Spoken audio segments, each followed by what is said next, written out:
Hello दोस्तों, मेरा नाम मनोज कुमार है। आज हम एक बात करने वाले हैं यूपीएसआई के इशू के बारे में। जो एग्ज़ाम है यूपीएसआई का वो हुआ था 12 नवंबर से 2 दिसंबर तक। उसके बाद उसकी आंसर की आई थी। आंसर की आने के बाद क्या हुआ था कि कुछ स्टूडेंट की आंसर की हो गई थी वायरल। उसमें क्या था कि उनके पेट में कुछ नंबर थे और यूपीएसआई में ज़्यादा नंबर थे। इस वजह से ये इशू उठा है। तो उनमें से कुछ लड़के डीपीएसटी कराने गए, तो कुछ लोग गिरफ्तार कर लिए गए 57 के करीब, और कुछ हो भी रहे हैं। अब जैसे ये लोग गिरफ्तार हो रहे हैं तो ये प्रोसेस में यूपी सरकार ने बहुत अच्छा काम किया है, और यूपी पुलिस ने जो इनको पकड़ रही है।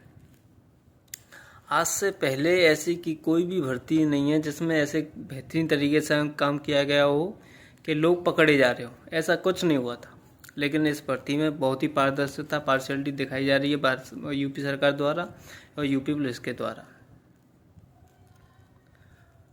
अब हम सबको ऐसा लगता है जितने भी फ्रॉड स्टूडेंट थे सबको भर्ती बोर्ड ने टारगेट किया है और विद प्लानिंग किया है, इन्वेस्टिगेशन करके उनको पकड़ा है। ज़्यादातर को लखनऊ बुलाया गया था, और जिनका थंब नहीं मिला है वो बाकी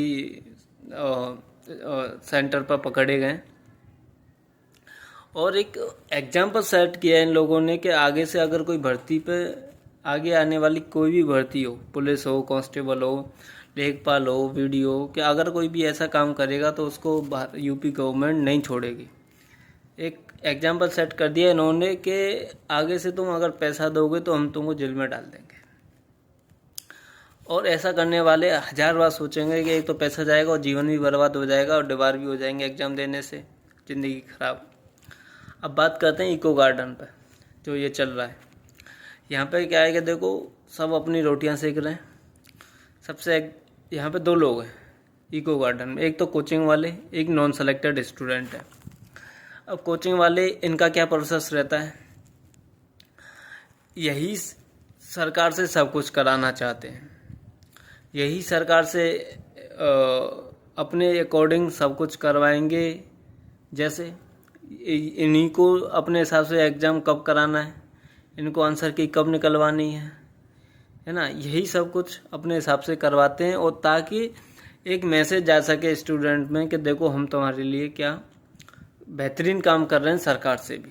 लेकिन कंडीशन ये है कि सरकार हमेशा अपने हिसाब से काम करती है, ना कि किसी भी कोचिंग के हिसाब से या किसी भी टीचर के दबाव में। बस ये फेमस हो जाते हैं और ये अपनी इनकम कमा लेते हैं, और कुछ नहीं है। ये क्या करते हैं, बच्चों का ब्रेन वॉश करते हैं, भर्तियों को फंसाने का काम करते हैं, और अपने कोर्स को बेचने का, बार बार बेचने का, पैसे कमाने का, और कोई इन पे, और खुद को ये स्टूडेंट का एक तरीके से बिल्कुल एक मसीहा के टाइप पे पेश कर देते हैं। ये यूट्यूब के ज़माने में हो रहा है, इससे पहले कभी ऐसा कुछ नहीं था। जब से यूट्यूब फ्री हुआ है, जियो आई है, लोग जाने लगे, इससे पहले भी भर्तियाँ होती थी, गवर्नमेंट बहुत अच्छी तरीक़ा से भर्तियाँ करती थी। अब ये खुद को गवर्नमेंट से भी ऊपर समझने लगे। ये इनका क्या टारगेट है कि भर्ती फंस जाएगी, स्टूडेंट फिर पढ़ेगा, फिर इनके कोर्स खरीदेगा, फिर इनको पैसे मिल जाएंगे, इनकी इनकम बढ़ेगी। अच्छा, इनको देखो, अगर ये हमेशा सच बोलते तो ऐसे कैसे होता है। इन्होंने पहले बच्चों को फंसा के रखा कि कट ऑफ जाएगी 100-105 के बीच में। सभी स्टूडेंट ने, रोजगार विद अंकित सर ने, उन्होंने रियलिटी में जो कट ऑफ गई है उन्होंने वही कट ऑफ बताई थी शुरुआत से। उसके लिए उन्होंने बहुत सारा हेट झेला था, लेकिन वो ऐसे टीचर हैं कि वो तुमको रियलिटी दिखाएंगे। अगर तुमको रियलिटी देखने से डर लगता है तो आप स्टूडेंट नहीं हो। स्टूडेंट वही होता है जो रियलिटी देख के खुद में कमी हो उनको बढ़ाए, दूर करे और खुद को इम्प्रूवमेंट करे। इन्होंने सारे स्टूडेंट को ये उम्मीद लगा दी कि तुम्हारा बस हो गया, अभी रेस के लिए लग जाओ। जो इसका 99 है वो भी रनिंग के लिए लगा हुआ था, 100 है, 105, 108, 110 सभी लगे हुए थे। अच्छा, जिसके 110 हैं, अब वो भी लगा हुआ था। सारे स्टूडेंट, अब कट ऑफ गई तुम्हारी 114 115 के करीब, तो सारे के सपने टूट गए। और हकीकत यही है कि कट ऑफ 114 115 जानी थी, क्योंकि पेपर भी हिसाब से मॉडर्न आया था, मेरा टफ नहीं आया था, मॉडरेट आया था, और कट ऑफ इतनी जानी थी। इन लोगों ने सारे स्टूडेंट का ब्रेन वॉश करके रखा है। अब मैं एक रिक्वेस्ट करना चाहूँगा नॉन सेलेक्टेड स्टूडेंट से, जो इको गार्डन में लखनऊ में है, कि देखो ऐसे फ्रॉड टीचर से हमेशा दूरी बनाए रखो। ये सिर्फ तुम्हारा जीवन बर्बाद करने के लिए उधर बैठे हुए। अगर कहीं पे तुम्हारे पे अगेंस्ट केस हो गया, कहीं लाठीचार्ज वगैरह हो गया, अगर कहीं अनफिट हो गए, तो ज़िंदगी बर्बाद हो जाएगी। एक एग्ज़ाम से तुम्हारी ज़िंदगी डिसाइड नहीं होती है। बहुत सारे एग्ज़ाम है तुम्हारे पास, NTPC है, लेखपाल है, कांस्टेबल है, वीडियो है, लोअर PCS SSC है, बहुत सारे हैं। तो वहाँ बैठ के अपना टाइम बर्बाद ना करें, और ऐसे टीचर्स का साथ ना दें जो ज़िंदगी में डिसाइड ही नहीं कर सकता कि उसे करना क्या है, सिवाय इसके कि बच्चों को बहकाया कैसे जाता है, खुद को कैसे फेमस किया जाता है, और खुद की बिजनेस कैसे बढ़ाई जाती है। वो टीचर नहीं होता, बिजनेसमैन होता। हकीकत यही है। ऐसे टीचर्स के बहकावे में मैं आए। अब बात करते हैं री एग्ज़ाम की। देखो, बोलते हैं पढ़ने वाला स्टूडेंट री एग्ज़ाम में अगर बैठेगा तो ले आएगा, हो सकता है कि ले आए। तो एक टीचर है, 2017 में उसकी 5वीं रैंक आई थी ऑल ओवर इंडिया। इस बार उसके 108 110 क्वेश्चन सही हैं शायद।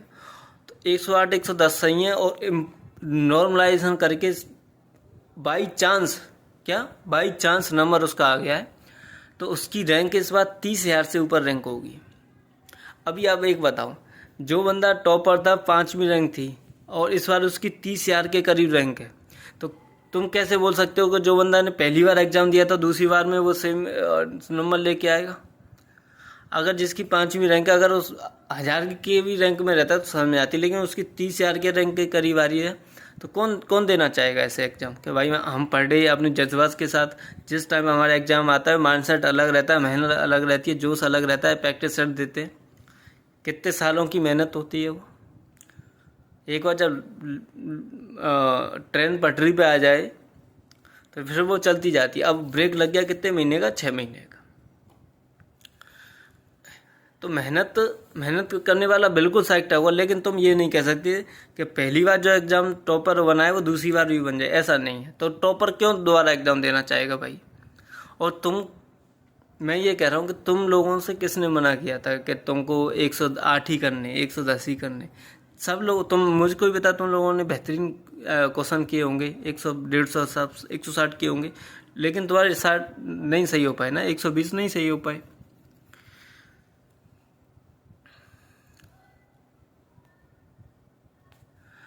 अब जो बंदा 5वीं रैंक लेके आया, इस बार 30,000वीं रैंक लेके आया, तो 2 कंडीशन, या तो पैसे देकर सेलेक्ट हुआ होगा, ठीक है, या जितनी मेहनत उसने पहले टाइम की थी दूसरी बार मेहनत नहीं की होगी, है क्या नहीं भाई?